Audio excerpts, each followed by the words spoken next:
ঘূর্ণিঝড় হোক বা না হোক, ঘূর্ণিঝড়ের প্রভাবে কোনো না কোনো ক্ষয়ক্ষতির সম্মুখীন হতে হয় কক্সবাজারের সমিতি পাড়া থেকে নাজিরার টেকের অসংখ্য মানুষের। এবারও এসেছে রেমাল ৯ নম্বর মহাবিপদ সংকেত, যদিও কক্সবাজার উপকূলে আঘাত হানেনি। জোয়ারের পানিতে বসতবাড়ি প্লাবিত হওয়ার কারণে নাজিরার টেক উপকূলের মানুষের বেদনার শেষ নেই। সবচেয়ে বেশি ক্ষতির শিকার হয়েছে বলে দাবি করেছেন শুটকি ব্যবসায়ীরা। তাদের দাবি, এই কয়েকদিনে প্রায় কোটি টাকার লোকসান হয়েছে। সমুদ্রে মাছ ধরার নিষেধাজ্ঞার কারণে এই টাকা পুষিয়ে দেওয়াও সম্ভব নয়। এখানে নাজিরার টেকটা হচ্ছে আমাদের কোটি কোটি টাকার শক্তি এখানেই ছিল।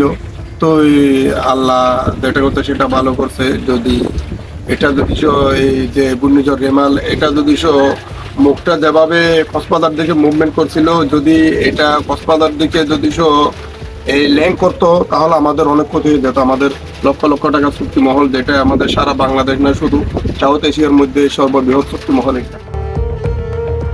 স্থানীয় জনপ্রতিনিধির দাবি, কক্সবাজারের ১ নং ওয়ার্ডটি সবচেয়ে জনবহুল ও ঘনবসতিপূর্ণ এলাকা। প্রতি বছরই এই এলাকায় ঝড় বা ঘূর্ণিঝড়ের প্রভাবে অনেক মানুষ ক্ষতিগ্রস্ত হয়। আমার ওয়ার্ডটি হচ্ছে কক্সবাজার পৌরসভার একেবারেই ভান্নারেবল একটি ওয়ার্ড, যেখানে ৪০,০০০ মানুষের বসবাস। যেখান থেকে বছরে ২-৩বার আমাদেরকে সাইক্লোনের কারণে চলে আসতে হয়, এবং কক্সবাজার জেলা প্রশাসন সবসময় ব্যতিব্যস্ত থাকে এবং সবাই উদ্বিগ্ন থাকে। আমরা বারবার এখানে চলে আসতে হয়, আমাদের খুবই কষ্ট হয়, বিড়ম্বনা হয়, যন্ত্রণাদায়ক। ওখানে সাইক্লোন সেন্টারের খুবই প্রয়োজন। ওখানে ৪ থেকে ৫টি সাইক্লোন সেন্টার বা বড় আকারে ৩টি সাইক্লোন সেন্টার খুবই প্রয়োজন। এদিকে কক্সবাজারে মহাবিপদ সংকেত থেকে ৩ নং স্থানীয় দূরবর্তী সংকেতে নামিয়ে আনা হয়েছে। আশ্রয় কেন্দ্র থেকেও ফিরতে শুরু করেছে অনেকেই। তবে আবহাওয়া অধিদপ্তর পূর্বাভাস দিয়েছে, ঘূর্ণিঝড় রেমালের প্রভাবে আগামী ২ দিন ভারী বৃষ্টিপাত হতে পারে। ঘূর্ণিঝড় রেমালের প্রভাবে কক্সবাজারের উপকূলীয় এলাকার মানুষের জীবনযাত্রা ব্যাহত হয়েছে।